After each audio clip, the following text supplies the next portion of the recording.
ಮಹಾದೇವಿ ಅಮ್ಮ ಶ್ರೀ ಚಕ್ರವಾಸಿನಿ. ನೀನ್ ಕೇಳ್ದೆಲ್ಲ ಸುಳಿವು ಅದೇ ಇದು. ಸಮುದ್ರತ ಪ್ರೀತಿಸ್ತಾ ಇದ್ದ ದೇವನ ಭಾವಚಿತ್ರ. ಇದರಿಂದ ಏನಾದರೂ ಸಹಾಯ ಆಗ್ಬಹುದಾ ನೋಡು. ದೇವು ಮಾವ,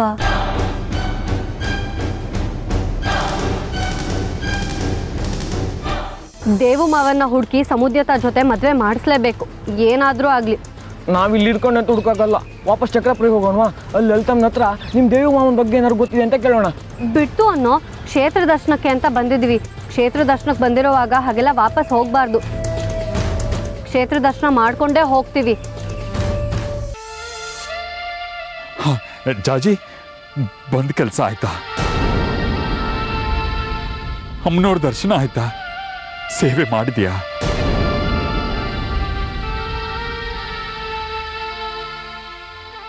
ಇಲ್ಲ ಅಪ್ಪ.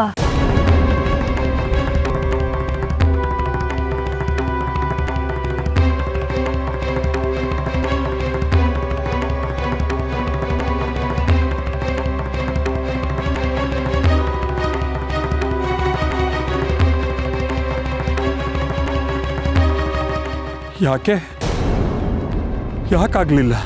ಅದೊಂದು ದೊಡ್ಡ ಕತೆ ಅಪ್ಪ. ಇಲ್ಲೊಂದು ದೊಡ್ಡ ಸಮಸ್ಯೆನೇ ಎದುರಾಗಿದೆ. ಸಮಸ್ಯೆನಾ? ಏನದು? ಇಲ್ಲಿ ಕ್ಷೇತ್ರ ದರ್ಶನಕ್ಕೆ ಅಂತ ಬಂದ್ವಾ, ಇಲ್ಲಿ ದರ್ಶನ ಸಾಧ್ಯ ಇಲ್ಲ. ಎಲ್ಲರೂ ಸ್ವಯಂ ಪಾಕ ಮಾಡಿ ನೈವೇದ್ಯ ಇಟ್ಟು ಹೋಗಬೇಕು ಅಂತ ಹೇಳಿದ್ರು. ಆಗ ಇಲ್ಲೇ ಇದ್ದೊಬ್ಬ ಅರ್ಚಕರ ಹತ್ರ ಯಾಕೆ ಅಂತ ಕೇಳಿದ್ವಿ. ಆಗ ಅವರು ಈ ಕ್ಷೇತ್ರದ ಚರಿತ್ರೆನೇ ಹೇಳಿದ್ರು. 600 ವರ್ಷಗಳ ಹಿಂದೆ ಈ ಶ್ರೀ ಲಕ್ಷ್ಮೀ ಭಗವತಿ ಅಂದರೆ ಲಕ್ಷ್ಮೀ ಪಾರ್ವತಿ ದೇವಸ್ಥಾನ ನಿರ್ಮಾಣ ಆಯ್ತಂತೆ. ಇಲ್ಲಿ ಅಮ್ಮನವರಲ್ಲಿ ಲಕ್ಷ್ಮಿ ಹಾಗೂ ಪಾರ್ವತಿ ಇಬ್ಬರು ಅಡಕವಾಗಿರೋದ್ರಿಂದ ವೈಷ್ಣವರು ನಮ್ಮ ಅಮ್ಮನವರು ಅಂತ, ಶೈವರು ನಮ್ಮ ಅಮ್ಮನವರು ಅಂತ ಕಚ್ಚಾಡ್ತಿದ್ರಂತೆ. ಈಗ 10 ವರ್ಷಗಳ ಕೆಳಗೆ ವೈಷ್ಣವಾರ್ಚಕರನ್ನ ಶೈವಾರ್ಚಕರೊಬ್ಬರು ಕೊಲೆ ಮಾಡಿಬಿಟ್ರಂತೆ. ಅವಾಗಿಂದ ದೇವಸ್ಥಾನ ಮುಚ್ಚೋಗಿದೆ. ಕೊಲೆ ಆದರೆ ಕೊಲೆ ಮಾಡಿದ್ರಂಗೆ ಶಿಕ್ಷೆ ಕೊಡಬೇಕು. ಅದು ಬಿಟ್ಟು ಅಮ್ಮನವ್ರನ್ನ ಯಾಕೆ ಉಪವಾಸ ಹಾಕಬೇಕು?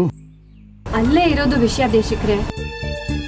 ಇಲ್ಲಿ ಕೊಲೆಯಾದ ಅರ್ಚಕರ ಮಗಳು ಸಮುದ್ರತ ಅಂತ. ಅವಳು ಮದುವೆ ಆಗಬೇಕಾಗಿದ್ದ ಹುಡುಗ ಅವರಪ್ಪ ಕೊಲೆಯಾದ ದಿನಾನೇ ನಾಪತ್ತೆ ಆಗ್ಬಿಟ್ನಂತೆ. ಎಲ್ಲಿ ಹೋದ ಏನಾದ ಒಂದೂ ಗೊತ್ತಿಲ್ಲ. ಇವಳು ಒಬ್ಬಂಟಿ ಆಗ್ಬಿಟ್ಲು. ಅದಕ್ಕೆ ದೇವಸ್ಥಾನದಿಂದ ತನಗೆ ಅನ್ಯಾಯ ಆಗಿದೆ ಅಂತ ಒಳಗೆ ಸೇರಿಕೊಂಡು ಬಾಗಿಲು ಹಾಕೊಂಡ್ಬಿಟ್ಟಿದ್ದಾಳೆ. 10 ವರ್ಷ ಆಯಿತು, ಹೊರಗೆ ಬಂದಿಲ್ಲ. ನ್ಯಾಯ ಸಿಗೋವರೆಗೂ ಹೊರಗೆ ಬರಲ್ಲ ಅಂತಿದ್ದಾಳೆ. ಅಲ್ಲ, ಅವಳು ದೇವಸ್ಥಾನದ ಒಳಗೆ ಇರೋದು ಅಂದ್ರೇನು? ಅವಳು ಊಟ ತಿಂಡಿ ನಿತ್ಯ ಕರ್ಮಗಳ ಕತೆ ಅದಕ್ಕೆಲ್ಲ ವ್ಯವಸ್ಥೆ ಮಾಡ್ಕೊಂಡಿದ್ದಾಳೆ ದೇಶಿಕ್ರೆ. ಭಕ್ತರಿಡೋ ಸ್ವಯಂ ಪಾಕನೇ ಅವಳ ಆಹಾರ. ಸರಿ, ಈಗ ಅವಳಿಗೆ ನ್ಯಾಯ ಕೊಡಿಸೋದು ಹೇಗಂತೆ? ಸಮುದ್ರತ ಕೈ ಕೊಟ್ಟು ಓಡೋದು ಹುಡುಗ ಮತ್ತೆ ಬಂದು ಅವಳಿಗೆ ತಾಳಿ ಕಟ್ಟಬೇಕಂತೆ. ಆದ್ರೆ ಆ ಹುಡುಗ ಯಾರು ಅಂತ ವಿಚಾರಿಸಿದ್ಯಾ? ವಿಚಾರಿಸ್ದೆ. ಯಾರಂತೆ? ಅಮ್ಮನ ತಮ್ಮ ದೇವು ಮಾವ.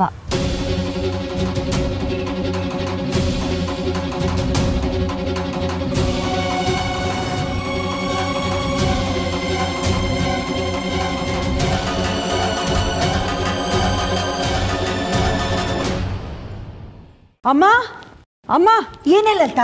ಇವರು ಯಾರಿಗೂ ಹೇಳ್ದೆ ಜಾಜಿ ನೋಡೋದಕ್ಕೆ ಸ್ವರ್ಣಪುರಿಗೆ ಹೋಗಿದಾರಂತೆ. ಏನು ಸ್ವರ್ಣಪುರಿಗ? ಹೌದಮ್ಮ, ನನಗೂ ಹೇಳಲಿಲ್ಲ. ಸುನೀತಾ ಹತ್ರ ಹೇಳ್ಬಿಟ್ಟು ಹೋಗಿದ್ದಾರೆ. ಇದೇನೇ ಇದು? ನಿನ್ನ ಹತ್ರ ಹೇಳೋಗದ್ ಬಿಟ್ಟು ಆ ಸುನೀತನ ಹತ್ರ ಹೇಳೋಗಿದ್ದಾನೆ.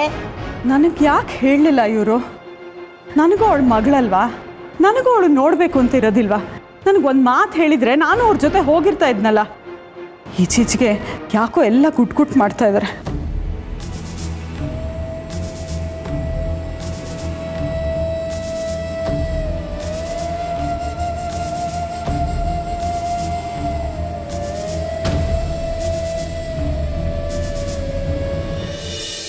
ಎಂಥ ವಿಷಮ ಪರಿಸ್ಥಿತಿಗೆ ಸಿಕ್ಕಾಕೊಂಡ್ಬಿಟ್ಟಿದ್ದೀವಿ ದೇಶಿಕರೇ. ಕ್ಷೇತ್ರ ದರ್ಶನಕ್ಕೆ ಅಂತ ಜಾಜಿ ಇಲ್ಲಿಗೆ ಬಂದರೆ ಅದಕ್ಕೋಸ್ಕರ ದೇವು ಆ ಹುಡುಗಿ ಸಮುದ್ರತನ ಜೊತೆ ಮದುವೆ ಆಗಬೇಕಂತೆ. ಎಂಥ ವಿಚಿತ್ರ ಇದು. ಇದನ್ನೇ ಶೇಖರಿ ದೈವಿ ಸಂಕಲ್ಪ ಅಂತ ಹೇಳೋದು. ದೇವು ಮದುವೆ ಜಾಜಿ ಕೈನಿಂದಲೇ ನಡಿಬೇಕು. ಈ ಕ್ಷೇತ್ರಕ್ಕೆ ಕವಿದಿರೋ ಅಂಧಕಾರ ಬಿಡುಗಡೆ ಆಗಬೇಕಾದ್ರೆ ಅದು ಜಾಜಿ ಕೈನಿಂದಲೇ ಆಗಬೇಕು ಅನ್ನೋದು ವಿಧಿ ಸಂಕಲ್ಪ ಅಂತ ಅನ್ಸುತ್ತೆ. ಅದಕ್ಕೆ ಇದೆಲ್ಲ ಆಗ್ತಾ ಇರೋದು. ಆದ್ರೆ ಇದನ್ನೆಲ್ಲ ಹೇಗೆ ಮಾಡೋದು ದೇಶಿಕರೇ? ಆ ದೇವನ್ ಎಲ್ಲಿ ಅಂತ ಹುಡುಕೋದು? ಯಾಕೆ ಎಲ್ಲ ಕಷ್ಟಗಳು ನಮಗೆ ಬರುತ್ತವೆ ದೇಶಿಕರೇ? ನಿನ್ನ ಮಗಳ ಬಗ್ಗೆ ನೀನು ಹೆಮ್ಮೆ ಪಡಬೇಕು ಶೇಖರಿ. ಇಂಥ ಶುಭ ಕಾರ್ಯಗಳೆಲ್ಲ ನಿನ್ನ ಮಗಳ ಕೈಯಲ್ಲೇ ನೆರವೇರ್ತಿದ್ಯಲ್ಲ, ಅಂತ ಪುಣ್ಯವಂತಳಪ್ಪ ನಿನ್ನ ಮಗಳು. ಆದ್ರೆ ಅದಕ್ಕೆ ಅಂತ ನಮ್ಮ ಜಾಜಿ ಎಷ್ಟು ಅಂತ ಕಷ್ಟಪಡ್ತಾಳೆ ದೇಶಿಕರೇ. ಆ ದೇವನ ಎಲ್ಲಿಂದ ಕರ್ಕೊಂಡು ಬಂದು ಮದುವೆ ಮಾಡಿಸ್ತಾಳೆ? ಅವನ್ ಎಲ್ಲಿದ್ದಾನೋ, ಏನ್ ಕತೆನೋ? ಅವನ್ ನಮ್ಮ ಮನೆಗೆ ಬರೋದೇ ಅಪರೂಪ. ಬಂದ್ರೆ ಉಂಟು, ಇಲ್ದೇ ಇದ್ರೆ ಇಲ್ಲ. ಅಂಥವನ್ನ ಎಲ್ಲಿ ಅಂತ ಹುಡುಕೋದು? ಒಂದ್ ವೇಳೆ ಹುಡುಕಿದ್ರು ಇಂಥವಳನ್ನ ಮದುವೆ ಆಗು ಅಂದ್ರೆ ಯಾಕಾಗ್ತಾನವನು? ನಮ್ಮ ಯಾವ ಹಂಗೂ ಇಲ್ಲ ದೇಶಿಕರೇ ಅವನಿಗೆ. ಅವನೇ ಬಿಟ್ಟು ಹೋಗಿರೋ ಹುಡುಗಿ ಇಂಥವಳನ್ನ ಮತ್ತೆ ಮದುವೆ ಆಗ್ತಾನ? ಅವ್ರು ಮದುವೆ ಆಗದೆ ಇದ್ರೆ ಆ ಹುಡುಗಿ ದೇವಸ್ಥಾನದ ಬಾಗಿಲು ತೆಗಿಯೋಲ್ಲ. ದೇವಸ್ಥಾನದ ಬಾಗಿಲು ತೆಗೆದೇ ಇದ್ರೆ ಕ್ಷೇತ್ರ ದರ್ಶನ ಆಗೋಲ್ಲ. ದರ್ಶನ ಆಗದೆ ಇದ್ರೆ ನನ್ನ ಮಗಳ ಆಯುಸ್ಸು ವೃದ್ಧಿ ಆಗೋ ಒಂದೇ ಒಂದು ಅವಕಾಶ ಕೂಡ ಕಳ್ಕೊಂಡ್ಬಿಡ್ತೀವಿ. ಎಂಥ ವಿಷಮ ಪರಿಸ್ಥಿತಿಗೆ ಸಿಕ್ಕಾಕೊಂಡ್ಬಿಟ್ಟಿದ್ದೀವಿ ದೇಶಿಕರೇ. ನನ್ನ ಮಗಳ ಆಯುಸ್ಸು ಉಳಿಬೇಕು ದೇಶಿಕರೇ. ಏನಾದ್ರೂ ಒಂದು ದಾರಿ ತೋರಿಸಿ. ಹುಟ್ಟಿಸಿದ್ದೇವ್ರು ಹುಲ್ ಮೇಯಿಸಲ್ವಾ ಶೇಖರಿ? ಅಮ್ಮನವರೇ ಜಾಜಿನ ಇಲ್ಲಿವರೆಗೂ ಕರೆಸಿದ್ದಾರೆ ಅಂತಂದ್ರೆ ಅವಳಿಂದ ಈ ಮಹತ್ ಕಾರ್ಯ ಆಗ್ಬೇಕಾಗಿದೆ ಅಂತಾನೆ ಅರ್ಥ. ಈ ಎಡರು ತೊಡರುಗಳೆಲ್ಲ ಅದೇನೇ ಬರಲಿ, ಜಾಜಿ ಅದನ್ನೆಲ್ಲ ಮೀರಿ ಈ ಕ್ಷೇತ್ರ ದರ್ಶನ ಮಾಡೇ ಮಾಡ್ತಾಳೆ. ಇದು ಶತಸಿದ್ಧ. ಅದು ಹೇಗೆ, ದಾರಿ ಯಾವುದು ಅಂತ ನನಗೂ ಗೊತ್ತಿಲ್ಲ ಶೇಖರಿ. ಆದರೆ ದರ್ಶನ ಆಗೋದಂತೂ ಖಂಡಿತ. ನೀನು ಭಯ ಪಡಬೇಡ. ಇಲ್ಲ ದೇಶಿಕರೇ, ದೇವನ್ನ ಕರೆಸೋದು, ಅವನನ್ನ ಒಪ್ಸೋದು, ಮದುವೆ ಮಾಡಿಸೋದು ಅಸಾಧ್ಯದ ಸಂಗತಿ. ಅದರ ಬದಲು ಆ ಹುಡುಗಿನ ಕೇಳ್ಕೊಳ್ಳೋದು ವಾಸ. ಹೌದು, ಅದೇ ಸರಿ ದೇಶಿಕರೇ. ನಾನು ಆ ಹುಡುಗಿ ಹತ್ರ ಮಾತಾಡ್ತೀನಿ. ಪರಿಸ್ಥಿತಿ ಹೀಗಿದೆ ಅಂತ ಹೇಳ್ಕೊತೀನಿ. ಹೆಣ್ಣು ಹೃದಯ ಅಲ್ವಾ, ಕರಗಿ ದೇವ್ರ ದರ್ಶನಕ್ಕೆ ಅವಕಾಶ ಮಾಡಿಕೊಡ್ಬಹುದು. ಹಾಗೆ ಮಾಡ್ತೀನಿ ದೇಶಿಕರೇ, ಪ್ರಯತ್ನ ಪಡ್ತೀನಿ. ಬರ್ತೀನಿ.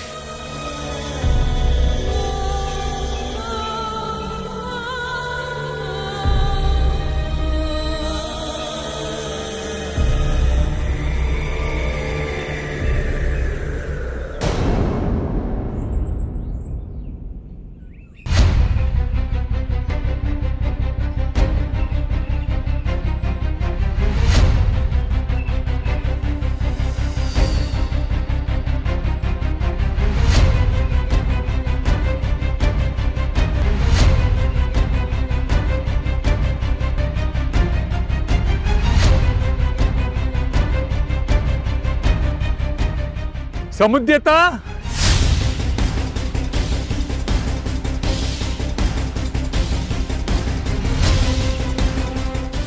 ಸಮುದ್ಯತಾ, ಸಮುದ್ಯತಾ, ಸಮುದ್ಯತಾ.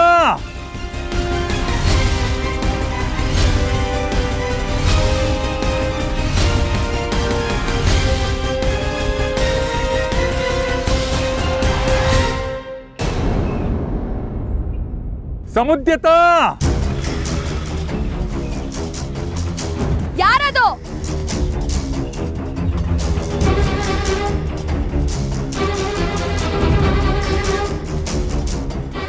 ನಾನು ತಾಯಿ ಶೇಖರಿ ಅಂತ ಚಕ್ರಾಪುರಿಯಿಂದ ಬಂದಿದ್ದೀನಿ. ಜಾಜಿ ಅವರ ತಂದೆ. ನಿನ್ನ ಹತ್ರ ಸ್ವಲ್ಪ ಮಾತಾಡ್ಬೇಕಿತ್ತು ತಾಯಿ. ಆಗ ಮಗಳು, ಈಗ ಅಪ್ಪ. ಏನ್ ಅನ್ಕೊಂಡ್ಬಿಟ್ಟಿದ್ದೀರಾ ನೀವೆಲ್ಲ? ಸರ್ದಿ ಪ್ರಕಾರ ಬಂದು ಇಲ್ಲಿ ಪುಂಗಿ ಉತ್ತಾ ಇದ್ದೀರಾ? ಯಾವುದಕ್ಕೂ ಬಗ್ಗೋಳಲ್ಲ ಈ ಸಮುದ್ಯತ. ನನಗ್ ನ್ಯಾಯ ಬೇಕು. ನ್ಯಾಯ ಸಿಗೋವರೆಗೂ ನಾನು ಆಚೆ ಬರಲ್ಲ. ನನ್ನ ಮಾತು ಕೇಳು ತಾಯಿ. ನಾನ್ ಯಾರ ಮಾತನ್ನು ಕೇಳಲ್ಲ. ನೀವಿನ್ ಹೊರಡ್ಬೋದು ತಾಯಿ. ಆಗಿರೋ ಅನ್ಯಾಯ, ಅದಕ್ಕೆ ಸಿಗಬೇಕಾದ ನ್ಯಾಯ ಇದು ಯಾವುದು ನನಗೆ ಗೊತ್ತಿಲ್ಲ. ನನಗೆ ಗೊತ್ತಿರೋದೊಂದೇ, ನನ್ನ ಮಗಳು ಜಾಜಿ. ಅವಳೇ ನನ್ನ ಪ್ರಪಂಚ ಕಣಮ್ಮ. ಆದ್ರೆ ಅವಳಿಗೆ ಅಲ್ಪಾಯುಷ್ಯ. ಈ ಕ್ಷೇತ್ರ ದರ್ಶನ ಮಾಡಿದ್ರೆ ಅವಳ ಆಯುಸ್ಸು ವೃದ್ಧಿಸೋ ಸಾಧ್ಯತೆ ಇದೆಯಂತೆ. ಅದಕ್ಕೆ ನಾವೆಲ್ಲ ಇಲ್ಲಿಗೆ ಬಂದಿದ್ದೀವಿ ತಾಯಿ. ಈಗ ನೀನು ಕ್ಷೇತ್ರ ದರ್ಶನಕ್ಕೆ ಅವಕಾಶ ಮಾಡಿಕೊಡದೆ ಇದ್ರೆ ಅವಳ ಆಯುಸ್ಸು ವೃದ್ಧಿಸೋ ಒಂದೇ ಒಂದು ಅವಕಾಶನೂ ಕಳ್ಕೊಳ್ಳೋ ನತದೃಷ್ಟ ಅಪ್ಪ ಆಗ್ಬಿಡ್ತೀನಮ್ಮ ನಾನು. ದಯವಿಟ್ಟು ತಾಯಿ ಇಲ್ಲ ಅನ್ಬೇಡ. ನನ್ನ ಮಗಳಿಗೆ ಕ್ಷೇತ್ರ ದರ್ಶನದ ಅವಕಾಶ ಮಾಡಿಕೊಡು. ನಿನ್ ಕೈ ಮುಗಿತೀನಿ ತಾಯಿ, ನನ್ನ ಮಗಳನ್ನ ಉಳಿಸ್ಕೊಡು. ಇದೊಂದು ಮಾತು ನಡೆಸ್ಕೊಟ್ಟು ನನ್ನನ್ನು ಉಳಿಸು ತಾಯಿ. ನಾನು ನಮ್ಮಪ್ಪನ್ ಹೀಗೆ ಪ್ರೀತಿಸ್ತಾ ಇದ್ದೆ, ನೀವ್ ನಿಮ್ ಮಗಳನ್ನ ಪ್ರೀತಿಸ್ತಿರಲ್ಲ ಹಾಗೆ. ಆದ್ರೆ ಈ ಸಮಾಜ, ಪಂಥಗಳು, ದೇವಸ್ಥಾನ, ಅಮ್ಮನವರು ಎಲ್ಲ ಸೇರಿ ನಮ್ಮಪ್ಪನ ಕೊಂದ್ರಿ. ನಿಮಗ ಅರ್ಥ ಆಗುತ್ತಾ ನನ್ನ ನೋವು? ಅರ್ಥ ಆಗತ್ತೆ ತಾಯಿ. ಒಬ್ಬ ತಂದೆಗೆ ಇನ್ನೊಂದು ಹೆಣ್ಣು ಮಗುವಿನ ನೋವು ಅರ್ಥ ಆಗಲ್ವಾ? ಆಗತ್ತೆ ತಾಯಿ. ಹಾಗೆ ಈ ತಂದೆ ನೋವು ನೀನ್ ಅರ್ಥ ಮಾಡ್ಕೋಬೇಕಲ್ವ ತಾಯಿ? ನನ್ನ ಮಗಳ ಮುಂದೆ ಸಾವಿದೆ ಅಮ್ಮ. ನಾನು ನನ್ನ ಮಗಳನ್ನ ಉಳಿಸ್ಕೋಬೇಕು, ಅವಕಾಶ ಮಾಡ್ಕೊಡಮ್ಮ. ನನ್ನ ಮಗಳನ್ನ ಉಳಿಸ್ಕೊಳ್ಳೋ ಅವಕಾಶ ಮಾಡ್ಕೊಡು ತಾಯಿ. ಅಪ್ಪನ ಸಾವಿಗೆ ನ್ಯಾಯ ಬೇಕು ಅಂತ ನಾನು, ಮಗಳನ್ನ ಸಾವಿನ ದೌಡೆಯಿಂದ ಪಾರ್ ಮಾಡ್ಬೇಕು ಅಂತ ನೀವು. ನೋಡಿದ್ಯಾ ನನ್ನ ನೋವೇನು ಅಂತ ನಿನಗೆ ಗೊತ್ತಾಯ್ತು ತಾಯಿ. ಅದಕ್ಕೆ ಅಲ್ವಾ ಹೆಂಗರಳು ಅನ್ನೋದು. ಸಮುದ್ಯತ, ದಯವಿಟ್ಟು ನನ್ನ ಮಗಳಿಗೆ ಕ್ಷೇತ್ರ ದರ್ಶನದ ಅವಕಾಶ ಮಾಡಿಕೊಡ್ತೀಯ ಅಲ್ವಾ? ದೇವಸ್ಥಾನದ ಬಾಗಿಲು ತೆಗಿತೀಯ ಅಲ್ವಾ? ನನ್ನ ಮಗಳ ಪ್ರಾಣ ಉಳಿಸ್ಕೊಡ್ತೀಯ ಅಲ್ವಾ? ನೀನು ಹೊರಗೆ ಬರ್ತೀಯ ಅಲ್ವಾ ತಾಯಿ? ಇಲ್ಲ, ತಂದೆ ಆಗಿ ನಿಮ್ ಕಾಳಜಿ ನನಗೆ ಅರ್ಥ ಆಗುತ್ತೆ. ಆದ್ರೆ ನಿಮ್ಮ ಮಗಳಿಗೆ ನನ್ ಸ್ಥಿತಿ ಬಂದಿದ್ರೆ ಹೇಗ್ ಅನ್ಸ್ತಿತ್ತು? ತಂದೆನ ಕೊಂದ್ರು, ಪ್ರೀತಿಸ್ದವನು ಕೈ ಕೊಟ್ಟು ಹೋದ. ನನ್ ಕೈ ಕೊಟ್ಟು ಹೋದವನ್ನ ಕರ್ಸಿ ನನ್ ಒಪ್ಪ ಹೋಗ್ ಮಾಡಿ, ಆಗ ಮಾತ್ರ ನನ್ ಬಾಗಿಲು ತೆಗಿಯೋದು. ಇಷ್ಟು ಹೇಳಿದ್ರು ನನ್ನ ಮಾತು ಕೇಳಲ್ವಾ ತಾಯಿ? ನಾನ್ ಯಾರ ಮಾತು ಕೇಳಲ್ಲ. ಮೊದ್ಲು ನಾನ್ ಹೇಳಿದ ಕೆಲಸ ಮಾಡಿ, ಇಲ್ಲ ಅಂದ್ರೆ ನಿಮ್ ಮಗಳಿಗೆ ಕ್ಷೇತ್ರ ದರ್ಶನ ಕನಸು ಅಂತ ತಿಳ್ಕೊಳ್ಳಿ. ಹೊರಡಿ ಇಲ್ಲಿಂದ. ತಾಯಿ, ಸಮುದ್ಯತ, ಅಮ್ಮ,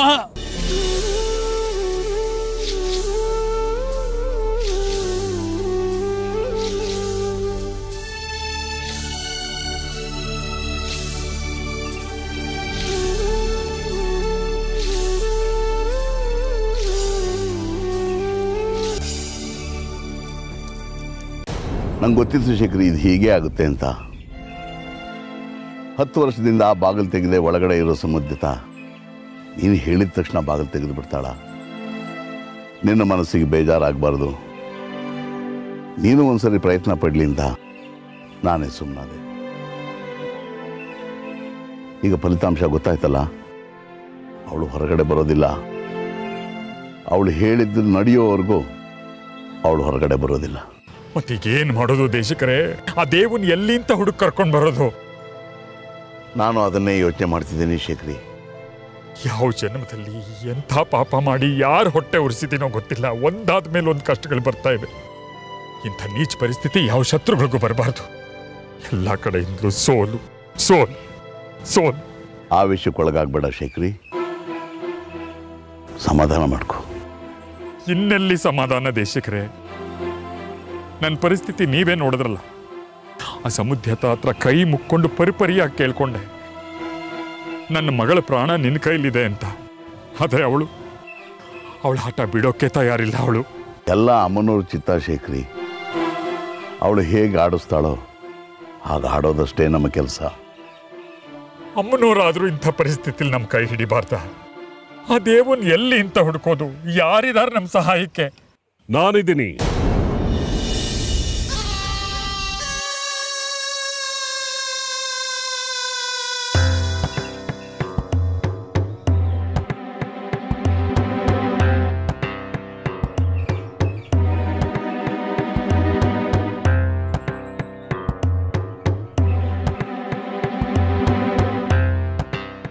ಸಾಕ್ಷಾತ್ ಅಮ್ಮನವರೇ ನಿಮ್ಮನ್ನು ಕಳಿಸ್ಕೊಟ್ರು ಅಂತ ಕಾಣುತ್ತೆ.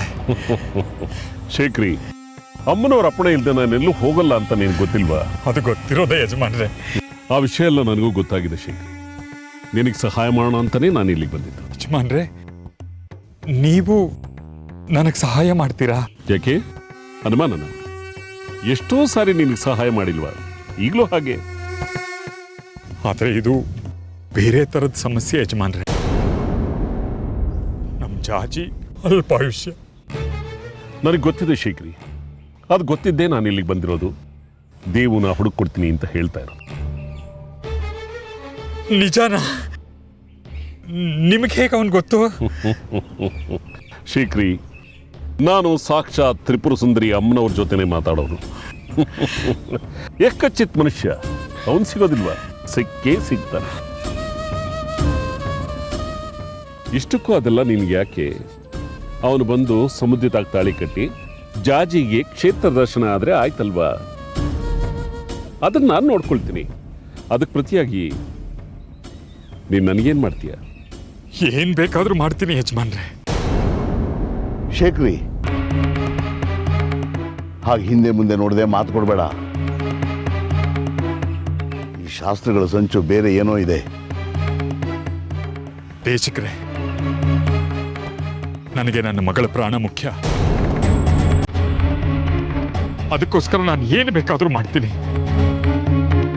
ಹಾಗಾದ್ರೆ ಇದೇ ಮಾತಾ? ಹೌದು ಯಜಮಾನ್ರೆ. ಹಾಗಿದ್ರೆ ಸರಿ, ದೇವನ್ ಕರ್ಕೊಂಬರೋ ಜವಾಬ್ದಾರಿ ನಂದು. ಆದ್ರೆ ಅದಕ್ಕೂ ಮುಂಚೆ ಆ ಹುಡುಗಿ ಜೊತೆ ನಾನೊಂದ್ಸರಿ ಮಾತಾಡಬೇಕು. ಆ ಹುಡುಗಿ ಹೆಸರು ಏನಂದೆ? ಸಮುದ್ಯತ. ಸಮುದ್ಯತ.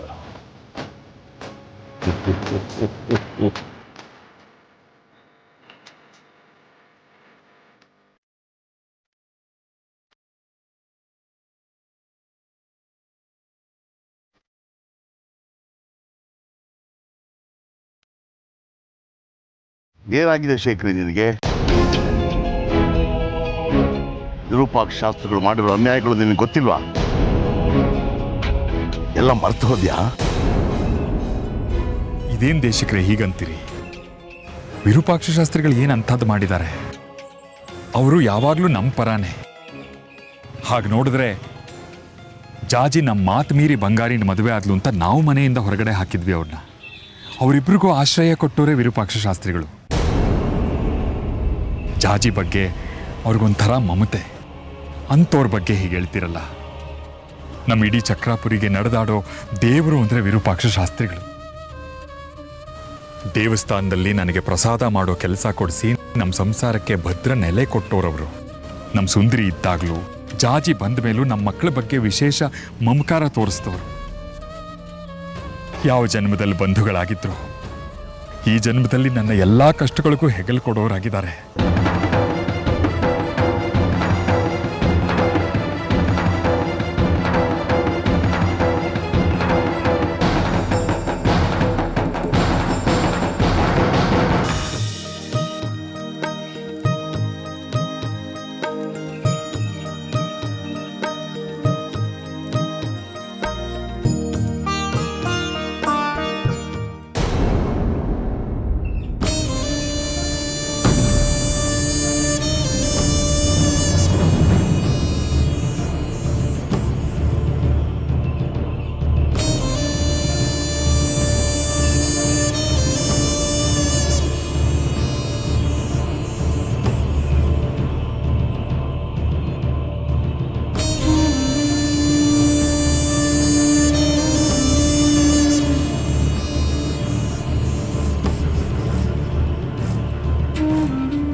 ನಮಸ್ಕಾರ ಶಾಸ್ತ್ರಿಗಳೇ. ನಮಸ್ಕಾರಮ್ಮ. ನಿಮ್ಮನ್ನಿಲ್ಲಿ ನೋಡ್ತೀನಿ ಅಂತ ಅನ್ಕೊಂಡಿರ್ಲಿಲ್ಲ. ತುಂಬ ಖುಷಿ ಆಯಿತು ನೀವಿಲ್ಲಿ ಬಂದಿದ್ದು. ನೀವು ಯಾಕೆ ಇಲ್ಲಿ ಬಂದ್ರಿ? ನಾವು ಎಲ್ಲಿ ಹೋಗ್ತಿರೋ ಹೊಲ್ಗೆಲ್ಲ ಬರ್ತಿರಲ್ಲ. ನಿಮ್ಗೇನು ಮಾಡಕ್ಕೆ ಬೇರೆ ಕೆಲಸ ಇಲ್ವಾ? ಯಾಕೆ ನಮ್ಮಿಂದ ಬಿದ್ದಿದ್ದೀರಾ? ಇದಕ್ಕೂ ನಿನಗೂ ಸಂಬಂಧ ಇಲ್ಲ ಬಂಗಾರಿ, ಸುಮ್ಮನೆ ಇದ್ಬಿಡು. ಹೇಗೆ ಸುಮ್ಮನೆ ಇರೋಕ್ಕಾಗುತ್ತೆ? ನಾವು ಅವತ್ತು ಹರಿ ಅಂತ ಬರೋಕ್ಕೆ ಹೋದ್ವಿ, ಅಲ್ಲಿಗೂ ನೀವು ಬಂದ್ರಿ. ನಾವಿಬ್ರು ಮದುವೆ ಆಗೋಣ ಅನ್ಕೊಂಡ್ವಿ. ನಾವು ಪ್ರೀತಿಸ್ತಿರೋ ವಿಷಯ ಗೊತ್ತಿದ್ದು ಇವಳನ್ನ ನಿಮ್ಮ ಮಗನ ತಂದ್ಕೊಳಕ್ ಹೋದ್ರಿ. ಈಗ ನೋಡಿದ್ರೆ ಇಲ್ಲಿಗೂ ಬಂದಿದ್ದೀರಾ. ಏನ್ ಬೇಕು ನಿಮ್ಗೆ? ಯಾಕೆ ನಮ್ಮಿಂದ ಬಿದ್ದಿದ್ದೀರಾ? ನಿಮ್ಮಿಂದ ನನಗೇನು ಬೇಕಾಗಿಲ್ಲ. ನನ್ನಿಂದ ನಿಮ್ಗೇನಾದ್ರೂ ಬೇಕಾಗಬಹುದು. ನಿಮ್ಮಿಂದನಾ? ಏನು ಬೇಡ. ಈಗಾಗಲೇ ನೀವು ಮಾಡಿರೋ ಉಪಕಾರನೇ ಸಾಕಾಗಿದೆ. ಇನ್ಯಾವ ಉಪಕಾರನೂ ಬೇಡ. ನೀವು ಇಲ್ಲಿಂದ ಹೊರಡಿ. ಜಾಜಿ, ನಿನ್ನ ಗಂಡನ ನಾಲಿಗೆ ಬರ್ತಾ ಬರ್ತಾ ಹರಿತಾ ಆಗ್ತಾ ಇದೆ, ಹಿಡಿತಾ ತಪ್ತಾ ಇದೆ. ಸ್ವಲ್ಪ ನೋಡ್ಕೊಂಡು ಮಾತಾಡೋದಕ್ಕೆ ಹೇಳು. ನಾನು ಯಾಕೆ ನೋಡ್ಕೊಂಡು ಮಾತಾಡಲಿ? ನನ್ನ ಮೇಲೆ ನಿಮ್ಮ ಋಣ ಯಾವುದೂ ಇಲ್ಲ. ಇದ್ದಿದ್ದ ದೇವಸ್ಥಾನದ ಚಪ್ಪಲಿ ಕಾಯೋ ಕೆಲಸ, ಅದನ್ನು ಕಿತ್ಕೊಂಡ್ರಿ. ಆಗ ಕೆಲಸ ಕೊಟ್ಟು ದಣಿ ಅನ್ನೋ ಮರ್ಯಾದೆ ಇತ್ತು, ಈಗ ಅದು ಇಲ್ಲ. ಬಂಗಾರಿ, ಹಿರಿಯರ ಹತ್ರ ಹೇಗೆ ಮಾತಾಡಬೇಕು ಅಂತ ಇನ್ನೂ ಗೊತ್ತಾಗಿಲ್ವೇನೋ ನಿನಗೆ? ನೀನು ಸುಮ್ಮನೆ ಇರು, ನಾನು ಮಾತಾಡ್ತೀನಿ.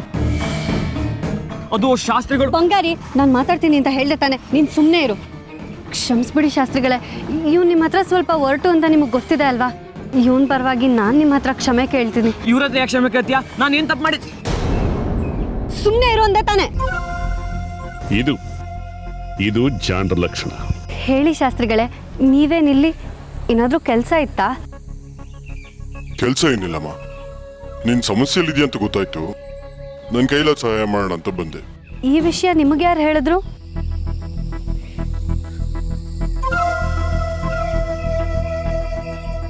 ನನಗೆಲ್ಲ ಗೊತ್ತಾಗುತ್ತಮ್ಮ. ಮೇಲಾಗಿ ಶೇಖರಿನೂ ನನಗೆ ಹೇಳ್ದ, ಅದಕ್ಕೆ ನಿನಗೆ ಸಹಾಯ ಮಾಡೋಣ ಅಂತ ಬಂದೆ.